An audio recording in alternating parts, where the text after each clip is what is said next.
ఆదికాండము 1:1 ఆదియందు దేవుడు భూమి ఆకాశములను సృజించెను. భూమి నిరాకారముగాను శూన్యముగాను ఉండెను. చీకటి అగాధ జలములపైన కమ్మియుండెను. దేవుని ఆత్మ జలములపైన అల్లాడుచుండెను. దేవుడు వెలుగు కమ్మని పలుకగా వెలుగు కలిగెను.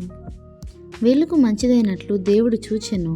దేవుడు వెలుగును చీకటిని వేరుపరచెను. దేవుడు వెలుగునకు పగలనియు చీకటికి రాత్రనియు పేరు పెట్టెను. అస్తమయమును ఉదయమును కలుగగా ఒక దినమాయెను. మరియు దేవుడు జలముల మధ్య ఒక విశాలము కలిగి ఆ జలములను ఈ జలములను వేరుపరచునుగాకని పలికెను. దేవుడు ఆ విశాలము చేసి విశాలము క్రింది జలములను విశాలము మీది జలములను వేరుపరపగా ఆ ప్రకారమాయెను. దేవుడు ఆ విశాలమునకు ఆకాశమని పేరు పెట్టెను. అస్తమయమును ఉదయమును కలుగగా రెండవ దినమాయెను.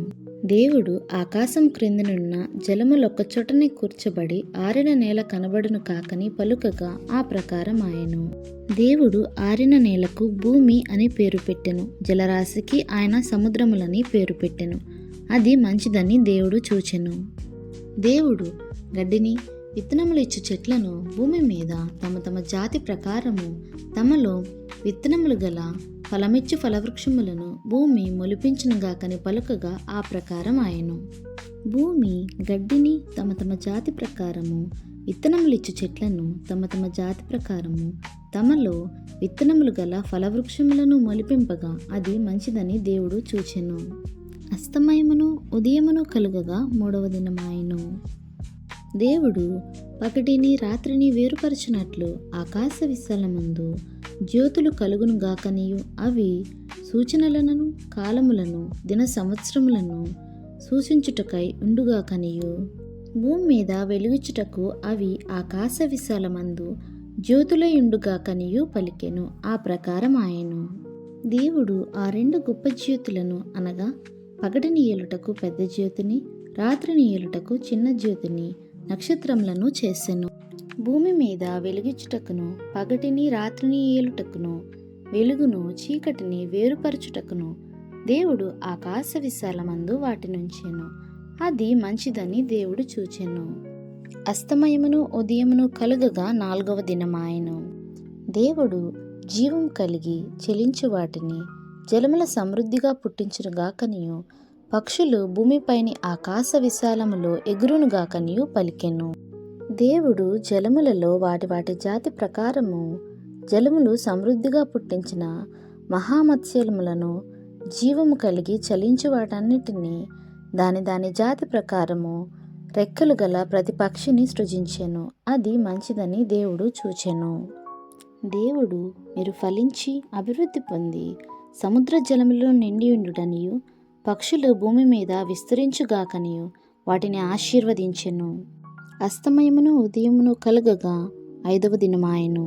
దేవుడు వాటి వాటి జాతి ప్రకారము జీవము గల వాటిని అనగా వాటి వాటి జాతి ప్రకారము పశువులను పురుగులను అడవి జంతువులను భూమి పుట్టించునుగాకనియు పలికెను. ఆ ప్రకారం ఆయను. దేవుడు ఆయా జాతుల ప్రకారము అడవి జంతువులను ఆయా జాతుల ప్రకారము పశువులను ఆయా జాతుల ప్రకారము నేలను ప్రాకు ప్రతి పురుగును చేసెను. అది మంచిదని దేవుడు చూచెను. దేవుడు మన స్వరూపమందు మన పోలిక చొప్పున నరులను చేయుదుము. వారు సముద్రపు చేపలను ఆకాశ పక్షులను పశువులను సమస్త భూమిని భూమి మీద ప్రాకు ప్రతి జంతువును ఏలుదురుగాకనియు పలికెను. దేవుడు తన స్వరూపమందు నరుణ్ణి సృజించెను. దేవుని స్వరూపమందు వాణ్ణి సృజించెను. స్త్రీనిగాను పురుషునిగాను వారిని సృజించెను. దేవుడు వారిని ఆశీర్వదించెను.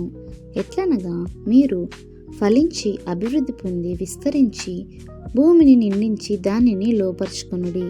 సముద్రపు చేపలను ఆకాశ పక్షులను భూమి మీద ప్రాకు ప్రతి జీవిని ఏలుడని దేవుడు వారితో చెప్పెను.